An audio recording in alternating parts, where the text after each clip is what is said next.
ನನಗೆಲ್ಲ ರಮೇಶ್ ಬಾಬು ಅವರೇ ಕಳೆದ ನೋಡಿ ಸೋವಿಯತ್ ವಿಘಟನೆಗೆ ಮುಂಚಿನ ಫಾರಿನ್ ಪಾಲಿಸಿಗೂ 91ರ ನಂತರ America has become A unitary power. ಅಮೆರಿಕದ ಜೊತೆ ನಾವು ಸಂಬಂಧಗಳನ್ನು ಮಾಡದೆ ಏನೋ ಮಾಡಿಬಿಡ್ತೀವಿ ಅಂತಕ್ಕಂಥ ಸ್ಥಿತಿಯಲ್ಲಿ ಯಾವುದೇ ರಾಷ್ಟ್ರ ಇರಲಿಲ್ಲ. 2015ರವರೆಗೆ America was a unitary power. ಆ ಸಂದರ್ಭದಲ್ಲಿ ಕಾಂಗ್ರೆಸ್ಸು ಕೂಡ ಅಮೆರಿಕದ ಜೊತೆ ಮೈತ್ರಿ ಮಾಡ್ಕೊಂಡಿದೆ. ನ್ಯೂಕ್ಲಿಯರ್ ಡೀಲ್ ಎಲ್ಲಿವರೆಗೆ ಅಂದರೆ ಕಮ್ಯುನಿಸ್ಟ್ರು ಬೇಡ, ನ್ಯೂಕ್ಲಿಯರ್ ಡೀಲ್ ಬೇಕು ಅಂತ ಮನಮೋಹನ್ ಸಿಂಗ್ ಭಾಳ ಓಪನ್ ಆಗಿ ಹೇಳಿದರು. ಯಾಕೆ ನನಗನ್ಸುತ್ತೆ ವಿ ಶುಡ್ ನಾಟ್ ಕನ್ಫ್ಯೂಸ್. ಈಗ ಅಮೆರಿಕ ಜೊತೆ ಸಂಬಂಧಗಳನ್ನು ಹೊಂದುವುದೇ ನಮ್ಮನ್ನು ಅವರು ವೀಕ್ ಮಾಡ್ತಾರೆ ಅನ್ನುವ ಆ ದೃಷ್ಟಿಕೋನದಿಂದ ನೋಡಬೇಕು, ಅಥವಾ ಡೊನಾಲ್ಡ್ ಟ್ರಂಪ್ ಈ ರೀತಿ ಒಂದು ಕ್ರೆಡಿಟ್ ವಾರ್ಗೋಸ್ಕರ ಟ್ವೀಟ್ ಮಾಡಿದರು ಅದನ್ನಷ್ಟೇ ವಿರೋಧಿಸಬೇಕು ಅನ್ನುವ ಸಂದರ್ಭದಲ್ಲಿ ಆ ಕಾಂಟೆಕ್ಸ್ಟಲ್ಲಿ ರಾಜಕೀಯ ಪಕ್ಷಗಳ ಅಭಿಪ್ರಾಯ ಇರಬೇಕು ಅಂತ ನಾನು ಸ್ವೀಕಾರ ಮಾಡ್ತೀನಿ. ಯಾವ ಆ್ಯಂಗಲಲ್ಲಿ ಅಂದರೆ ಭಾರತ ಒಂದು ಆರ್ಥಿಕ ಪ್ರಬಲ ರಾಷ್ಟ್ರವಾಗಿ ಬೆಳಿಬೇಕಂದ್ರೆ ನಮಗೆ ಡಿಪೆಂಡೆನ್ಸಿ ಅಮೇರಿಕಾದ ಮೇಲೆ ಇದೆ. ಅಷ್ಟರ ಮಟ್ಟಿಗೆ ನಾನು ನಿರಾಕರಣೆ ಮಾಡೋದಿಲ್ಲ. ಅಮೇರಿಕದ ಡಿಪೆಂಡೆನ್ಸಿ ಮೇಲೆ ನಾವು ಆರ್ಥಿಕವಾಗಿ ಬೆಳಿಬೇಕಾಗಿತ್ತು. ನಾನು ಅದನ್ನೇ ಭಾಳ ಸ್ಪಷ್ಟವಾಗಿ ಹೇಳಿದ್ದು. ಒಬಾಮಾ ಬಿನ್ ಲಾಡೆನು ಉಗ್ರವಾದದ ಒಂದು ಹಿನ್ನೆಲೆಯಲ್ಲಿ ಅಮೇರಿಕಾದ ಮೇಲೆ ದಾಳಿ ಮಾಡೋವರೆಗೂ ಸಹ ಅಮೇರಿಕಾದವ್ರಿಗೆ ಪಾಕಿಸ್ತಾನ ಅಥವಾ ಉಗ್ರವಾದಿಗಳ ಬಗ್ಗೆ ಇದ್ದಂಥ ಒಲವು ಮತ್ತು ನಿಲುವು ಬೇರೆ. ಅವತ್ತೇನು ಅಟ್ಯಾಕ್ ಆಯ್ತು ನಂಬರ್ 1 ಕನ್ಫ್ಯೂಸ್ ಮಾಡ್ಕೊತಾ ಇದ್ದೀರಿ ನೀವು. ಅದು ಒಬಾಮಾ ಬಿನ್ ಲಾಡೆನ್ ಅಲ್ಲ, Osama bin Laden number 1. Number 2, ಆ ದಾಳಿಯ ನಂತರವೂ ಕೂಡ ಪಾಕಿಸ್ತಾನ ಅಮೇರಿಕ ಫೈಟ್ ಅಗೇನ್ಸ್ಟ್ ಟೆರರಿಸಮ್ನಲ್ಲಿ ಅಲಯನ್ಸ್ಗಳಾದವು. ಇಲ್ಲ ಕನ್ಫ್ಯೂಸ್ ಮಾಡ್ಕೊಳ್ಳೋದು. ಆ ದಾಳಿಯ ನಂತರ ಭಾರತ ಆಫರ್ ಮಾಡ್ತು ಪಾಕಿಸ್ತಾನಕ್ಕೆ, ನಮ್ಮ ಏರ್ ಬೇಸ್ಗಳನ್ನು ಬಳಸ್ಕೊಂಡು ಬೇಕಿದ್ರೆ ನೀವು ಭಯೋತ್ಪಾದನೆ ವಿರುದ್ಧ ಯುದ್ಧ ಮಾಡೋದಿದ್ರೆ ಮಾಡಿ ಅಂತ ಪಾಕಿಸ್ತಾನವೂ ಆಫರ್ ಮಾಡ್ತು. ಪಾಕಿಸ್ತಾನದ ಜೊತೆಗೆ ಕೈ ಜೋಡಿಸಿ ನಾವು ಭಯೋತ್ಪಾದನೆ ವಿರುದ್ಧ ಹೋರಾಟ ಮಾಡ್ತೀವಿ ಅಂತ ಅಮೆರಿಕ ಹೋಗಿದ್ದು. 2001ರ 9/11 ಅಟ್ಯಾಕ್ ನಂತರ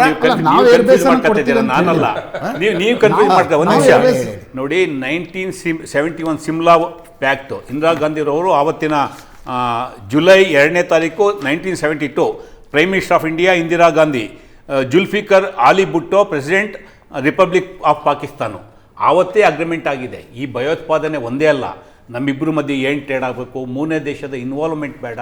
ಅಮೆರಿಕ, ನಾಟ್ ಓನ್ಲಿ ಅಮೆರಿಕ, ಯಾವುದೇ ಮೂರನೇ ದೇಶದ ಶಿಮ್ಲಾ ಅಗ್ರಿಮೆಂಟ್ ವಿಷಯಕ್ಕೆ ಹೋಗೋದು ಬೇಡ.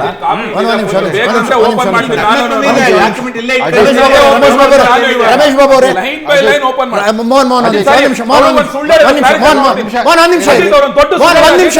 ವಾಜಪೇಯಿ ಬಗ್ಗೆ ದೊಡ್ಡ ಸುಳ್ಳು ಹೇಳಿದ್ರು ನೋಡಿ.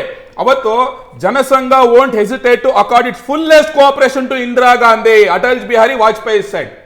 ಈ ತರ ಸುಳ್ಳು ಹೇಳಬಾರ್ದು. ಅಮೆರಿಕ ಜೊತೆ ಸೇರ್ಕೊಂಡ್ಬಿಟ್ರು, ವಿರೋಧ ಮಾಡ್ಲಿಲ್ಲ, ಬಾಯ್ ಬಿಟ್ರೆ ಸುಳ್ಳು ಸುಳ್ಳು ಸುಳ್ಳು, ತಲೆ ಮೇಲೆ ಹೊಡೆದಂಗೆ ಸುಳ್ಳು ಹೇಳೋ ಅಂತ ಒಂದು ಕೆಟ್ಟ ಚಾಳಿ ಕೆಟ್ಟ ಬುದ್ಧಿ ಕಾಂಗ್ರೆಸ್ನವ್ರಿಗೆ ಇದೆ.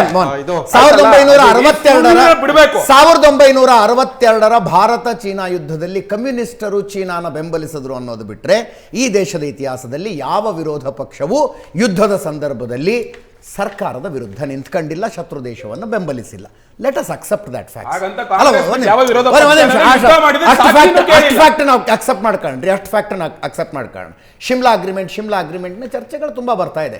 ಭಾರತ ಒಂದು ಅದ್ಭುತವಾದ ಗೆಲುವನ್ನು ಆ ಸಂದರ್ಭದಲ್ಲಿ ಪಡೀತು. 1971ರಲ್ಲಿ ಪಾಕಿಸ್ತಾನದ 93,000 ಸೈನಿಕರು ಆಯುಧಗಳನ್ನು ಕೆಳಗಿಟ್ಟು ಬಿಳಿ ಬಾವುಟಗಳನ್ನು ಎತ್ಕೊಂಡು ಭಾರತದ ಮುಂದೆ ಶರಣಾದ್ರು. 2 ಜಾಗತಿಕ ಮಹಾಯುದ್ಧಗಳ ನಂತರ ನಿರ್ಣಾಯಕ ಫಲಿತಾಂಶ ಬಂದಿದ್ದು ಬಾಂಗ್ಲಾದೇಶ. ಅದೇ ಯುದ್ಧದಲ್ಲಿ ಎರಡನೇ ಮಹಾಯುದ್ಧದ ನಂತರ ಯಾವತ್ತೂ ಅಷ್ಟು ದೊಡ್ಡ ಸೇನೆ ಇನ್ನೊಂದು ದೇಶದ ಸೇನೆಯ ಮುಂದೆ ಶರಣಾಗತವಾಗಿರಲಿಲ್ಲ ಅಜಿತ್. ಆದ್ರೆ ಆ ಬಾಂಗ್ಲಾದೇಶ ಯಶೋಗಾಥೆ ಹಿನ್ನೆಲೆಯಲ್ಲಿ ನಾವು ಮಾತಾಡೋದಾದ್ರೆ ಈಗ 10 ತಿಂಗಳ ಹಿಂದೆ ಸಮಯ ತುಂಬಾ ಕಡಿಮೆ ಇದೆ. ಬಟ್ ಇವತ್ತಿಗೂ ಕೂಡ ಕ್ವಶನ್ ಮಾರ್ಕು, ಆ 93,000 ಸೈನಿಕರನ್ನ ಯಾಕೆ ಬಿಟ್ಟು ಕಳಿಸಿದ್ವಿ ನಾವು ಅಂತ, ವಾಪಸ್ ಏನನ್ನೂ ತೆಗೆದುಕೊಳ್ಳದೆ ಅವ್ರನ್ನ ಪ್ರಿಸನರ್ ಆಫ್ ವಾರ್ ಅಂತ ಟ್ರಯಲ್ ಕೂಡ ಮಾಡಿದೆ. ಯಾಕೆ ಬಿಟ್ಟು ಕಳಿಸಿದ್ವಿ ಅನ್ನುವಂಥದ್ದು ಒಂದು ನಿಮಿಷ. ರಮೇಶ್ ಬಾಬು ಅವರೇ, ಅಮೆರಿಕದ ಮಧ್ಯಸ್ಥಿಕೆ ಈ ಕದನದಲ್ಲಿ ಆಗಿದ್ರೆ ಪ್ರಶಾಂತನಾಥ್ ಕೇಳಿದ ಹಾಗೆ ಆಪರೇಷನ್ ಸಿಂಧೂರ ಮಾಡೋದಕ್ಕೆ ನಮಗೆ ಸಾಧ್ಯ ಆಗ್ತಿತ್ತ, ದಾಳಿ ನಡೆಸೋದಕ್ಕೆ ಸಾಧ್ಯ ಆಗ್ತಿತ್ತ? ನೋಡಿ, ಒಂದು ಬಹಳ ಪ್ರಮುಖವಾಗಿ ಇದು it is not a war. ವಾರ್ಗೆ ಮುಂಜಾಗ್ರತದಲ್ಲಿ ಏನೇನು ಮಾಡಬೇಕು ಅದಕ್ಕೆ ಪ್ರಯತ್ನ ಹಾಕಿದ್ದಾರೆ, ಅದನ್ನ ಎಲ್ಲರೂ ಸಪೋರ್ಟ್ ಮಾಡಿದ್ದಾರೆ. Not only Congress party, all are stood with the central government, ಅದರಲ್ಲಿ ಎರಡನೇ ಪ್ರಶ್ನೆ ಇಲ್ಲ. ನೀವು ಈ ಏನಿವರು ಆಪ್ರೇಷನ್ ಸಿಂಧೂರ ಮಾಡೋ ಸಂದರ್ಭದಲ್ಲಿ 2 ದಿವಸ ಮುಂಚೆ ಏನು ಮೊದಲು ತಗೊಂಡಂಥ ಐತಿಹಾಸಿಕ ತೀರ್ಮಾನ ಏನು, ನದಿಯ ನೀರನ್ನು ಅಲ್ಲೇನಿದೆ ನಾವು ಬಿಡೋದಿಲ್ಲ ಅಂತೇಳಿ. ಹೌದು. ಈ ನೀವು ಸೀಸ್ ಫೈರ್ ಆಗೋದಕ್ಕೆ 4 ದಿವಸ ಮುಂಚೆ ನೀರು ಬಿಟ್ರಲ್ಲ, ಯಾಕೆ ಹೇಳಿಲ್ಲ ನೀವು? ನೀರು ಬಿಡೋದಿಲ್ಲ ಅಲ್ಲ no no no no no ತಪ್ಪು ತಿಳ್ಕೊಂಡಿದ್ದೀರಿ ನೀವು. ಅವ್ರ ಕಾನ್ಸೆಪ್ಟ್ ಮತ್ತೊಮ್ಮೆ ತಪ್ಪು ತಿಳ್ಕೊಂಡಿದ್ದೀರಿ. ಒಂದು ನಿಮಿಷ ಸಿಂಧೂ ನದಿ ನೀರು ಹಂಚಿಕೆಯ ಒಪ್ಪಂದ ಕೆಪ್ಟ್ ಇನ್ ಅಬಯನ್ಸ್. ನೀರು ನಿಲ್ಲಿಸ್ತೀವಿ ಅಲ್ಲ ಅದು. ದಯವಿಟ್ಟು ಒಂದು ನಿಮಿಷ ನೀರು ನಿಲ್ಲಿಸ್ತೀವಿ ಅಲ್ಲ ಅದು. ನೀರು ನಿಲ್ಲಿಸಿ ಎಲ್ಲಿ ಇಟ್ಕೋತೀರಿ? No no no I am sorry. ನೀವು ಏನು ಪಾಕಿಸ್ತಾನದ ಕೆಲವು ಪ್ರದೇಶಕ್ಕೆ ಕುಡಿಯೋ ನೀರಿಗೂ ಸಹ ತೊಂದರೆ ಆಗೋ ರೀತಿಯಲ್ಲಿ we are going to take steps ಅಂತೇಳಿ ನೀರನ್ನು ಸ್ಟಾಪ್ ಮಾಡ್ತೀವಿ ಕೆಲವು ದಿನದ ಮಟ್ಟಿಗೆ ಅಂತ ಹೇಳಿದೆವು. ಆಮೇಲೆ ನೀರು ಇಟ್ಕೊಳಕ್ಕೆ ಬರಲ್ಲ, ಅದು ಎರಡನೇದು. ಹೇಳ್ದೋರು ನಾವಲ್ವಲ್ಲ, ನೀವು ಸೆಂಟ್ರಲ್ ಗೌರ್ಮೆಂಟೇ ತಾನೇ. ಹೌದು. ಹಾಂ, ಆಮೇಲೆ ನೀರು ಹಾಕ್ಬಿಟ್ರೆ ಹೋಲಿ, ಅದನ್ನ ದೇಶದ ಮುಂದೆ ಹೇಳೋರ ನೀವು.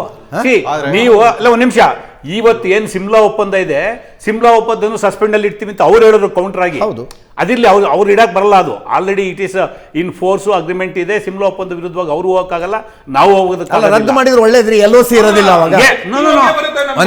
ಅದೆಲ್ಲ ಇಂಪಾರ್ಟೆಂಟು.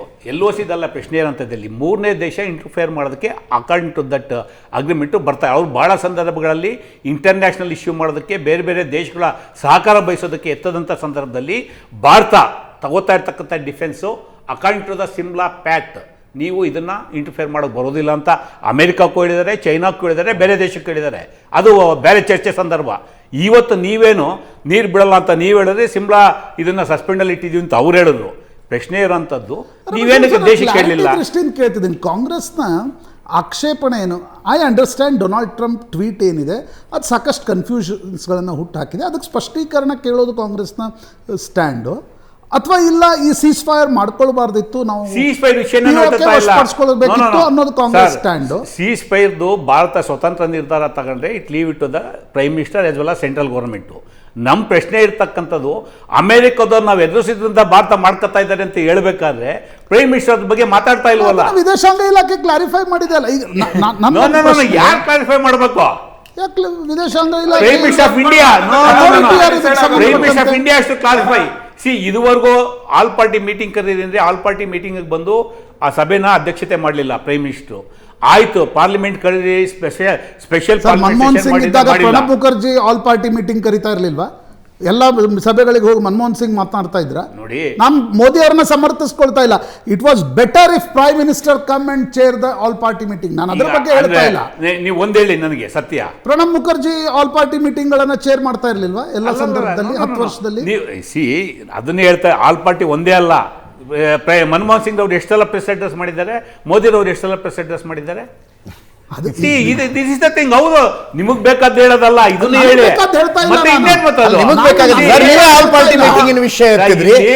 ಬೇರೆ ಮೂರನೇ ರಾಷ್ಟ್ರ ಭಾರತದ ಸಮಗ್ರತೆಯಲ್ಲಿ